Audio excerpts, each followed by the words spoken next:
সাম্প্রতিক সময়ে আবারও আলোচনার কেন্দ্রবিন্দুতে সাবেক প্রধানমন্ত্রী শেখ হাসিনা। এবার ভারত থেকে দেওয়া তার একটি হুমকি নিয়ে শুরু হয়েছে নতুন বিতর্ক। শেখ হাসিনা স্পষ্ট ভাষায় বলেছেন, চিন্ময় কৃষ্ণ আমার লোক, তাকে কেউ জেলে আটকে রাখতে পারবে না, আমি বিষয়টা দেখছি। ছাত্রলীগও মাঠে নামছে এ নিয়ে। প্রশ্ন উঠেছে, চিন্ময় কৃষ্ণকে নিয়ে এত উত্তেজনার কারণ কি? জানা গেছে চিন্ময় কৃষ্ণ একজন প্রভাবশালী নেতা, যাকে সম্প্রতি আইন শৃঙ্খলা রক্ষাকারী বাহিনী আটক করেছে। তবে শেখ হাসিনার এই বক্তব্যে স্পষ্ট, তিনি চিন্ময় কৃষ্ণকে মুক্ত করতে মরিয়া। অনেকে বলছেন, ভারত থেকে এই ধরনের হুমকি শেখ হাসিনার রাজনৈতিক পরিকল্পনার অংশ। বিশ্লেষকদের মতে তিনি হয়তো এই বক্তব্যের মাধ্যমে নিজের প্রভাব দেখানোর চেষ্টা করছেন এবং ছাত্রলীগকে আবারও সক্রিয় করতে চাইছেন।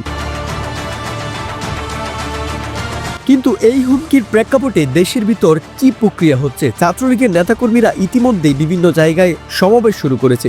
অন্যদিকে বিরোধীরা বলছেন, শেখ হাসিনার এই বক্তব্য দেশের বিচার বিভাগের স্বাধীনতায় হস্তক্ষেপের শামিল। সোশ্যাল মিডিয়ায় বিষয়টি নিয়ে তুমুল আলোচনা চলছে। কেউ বলছেন, শেখ হাসিনা এখনও দেশের রাজনীতিতে সক্রিয় এবং তার পূর্ণ নেটওয়ার্ক কাজে লাগাচ্ছেন। আবার অনেকে বলছেন, এটা তার কৌশলগত চাল। প্রিয় দর্শক, এ ব্যাপারে আপনার মতামত কি?